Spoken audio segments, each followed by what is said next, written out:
Nekwonu Jeje Okocha ka ọ na-ekebe ada ya nwaanyị di. Jeje Okocha abụkwanụ onye nke gbaburu ndị Nigeria bọọlụ Super Eagles. Ife onyonyo ahụ ya ene n'ebe anụnwa bụ traditional marriage ada ya nwaanyị, onye nke enyere afịa wee dịka Emmanuela Okocha. Na ife unu na-afụ ebe anụnwa bụ traditional marriage emerie na Jenụwarị 2026 anụnwa, mana mmemme nke unu na-afụ ebe a kịta bụ na Lagos steeti ka emelụ nke anụnwa, ebe fa kpọrọ họọlụ wee megasị ọtụtụ ndị mmadụ invite. Unu ya afụkwanụ nke emelụ na village ka esi wee gba nkwụ, ka esikwanụ wee menya bụ mmemme before fa wee jebezie Lagos steeti wee jezie mee ndị oyifa ikwu na ibe invite ka erikwa anụ ma ṅụkwa anụ. Nya bụ ife unu na-afụ ebe a kịta anụnwa. Nke anụnwa unu na-afụ kịta anụnwa bụ nya bụ traditional marriage. Nke anụnwa bụ nke fa mekwanụ na village fa n'obodo fa, mana a na-akọwa na Jeje Okocha bụkwa na onye Enugu steeti. Ana m echegbukwa na Jeje Okocha na onye Delta steeti, mana a na-akọwa na onye Enugu steeti ka ọ bụkwanụ. Biko na ọ bụkwa na ọhịa unu ekwuo na kọmentị.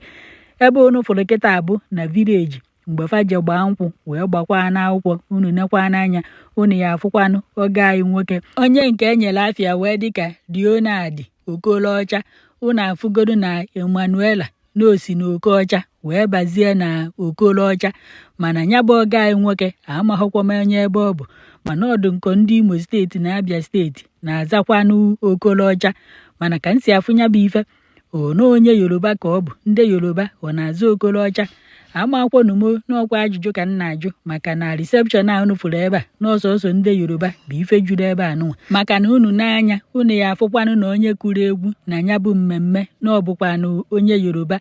Unu nekwa anya na ndị nọkwanụ n'isi oche, unu ya afụ na ndị kpukwanụ okpu ndị Yoruba na fa akakwanụ nkụ. Wee na-ajụ ọ na bụ na oge anyị nwoke bụkwanụ onye Yoruba. Amakwọnumo na ọ bụ na ịma onye ebe oge anyị nwoke bụ, biko itinyela anyị na kọmentị. Unu nekwa n'anya unu ya afụkwanụ ndị bịara nya bụ mmemme. Peter Obi nọkwa ebe ahụ, nya bụ ife abụrụkwa obere ife. O nwekwalụ nwanne anyị nwoke ọzọ unu ya afụkwa ebe a bụ onye Igbo, otu onye na ndị Igbo jikwanụ eje. Unu ya afụ onye nke a ka m ghara ịkpọrọ unu afịa orukwanụ tọọnụ nke ya unu ya afịa. Mana ndị anụnwa sere foto kịta biko unu amachakwanụ m ndị ọma na onye nke aka ịchafụ n'isi. O nwekwa na onye na-akụ egwu ọ na-adị nka ya. Daniel onye nke anụnwa gụrụ let me see you dey buga lolololo let me see you lolololo buga o let me buga o. Ka ọ na ọhịa mana ihu onye nke a dịzi ọcha. Biko ọ bụrụ na ịma ndị itinyekwanụla anyị afafa na kọmentị, maka na nwanne anyị nwoke anụnwa na-ekwu mfụlụ ebe anụnwa. Ife niile a na-afịa n'ala Igbo, ma ndị kele osikapa, ma ndị jelu mmemme, ma ebe oyifa nwoke echiri ọzọ. Afọ ọkwọm ihe ebe ahụ na-ajụzi o gịnị mee na ọ natahụ ọbaba na-amaghị isi akpụ ka agụba a na-adịghị nkọ, ka ọ bụ n'aka na-agba ọsọ obodo adịghị mma ma na-ama n'obodo dị mma. Unu nezikwa n'anya unu ya afụzikwanụ nwanne anyị nwoke na-ekwukwanụ maka ya, onye nke a na-akpọ E-money. O jebe ejebe a na-ama, ọ nabakwa na-anaba a na-ama, maka na ọnọdụ ka ọ bụkwanụ mgbịrịmgba ogbe, maka na ọ na-eje okoro mgbịrịmgba wee na-ejekwanụ nya bụ ife. Unu n'anya unu ya afụkwanụ mgbe ya na oriakụ ya lọrụ ya na-abatakwanụ na nya bụ mmemme nke fọma onye nke sobukwanụ na asọmpi nke ndị Nigeria Jeje Okocha, onye nke na-anụkwanụ ọmarịcha nwunye ya a na-akpọ Nkechi Okocha wee mụta ụmụ na-abụ otu nwoke na otu nwaanyị. Afa nwa ya nwaanyị a na-anụkwanụ dị bụ Emmanuela Okocha, mana unu n'anya tata afa ya agbanwegokwanụ wee bụrụzie Emmanuela Okorocha. Na ife unu na-afụ ebe a bụ mmemme ka nwa Jeje Okocha si wee nụ di, ka Jeje Okocha sikwanụ wee kerie adị ya nwaanyị. N'ọnya bụ mmemme ka unu na-afụkwa n'ife anụnwa. Mana unu mana mgbe fa gbagburu akwụkwọ n'ụlọ ụka etinyere nya bụ ife onyonyo n'ihu akwụkwọ fa gbara nkwụ, a na-asị na-emeri ya nya na-emechaji emechaje na-emeri ya Ineloki.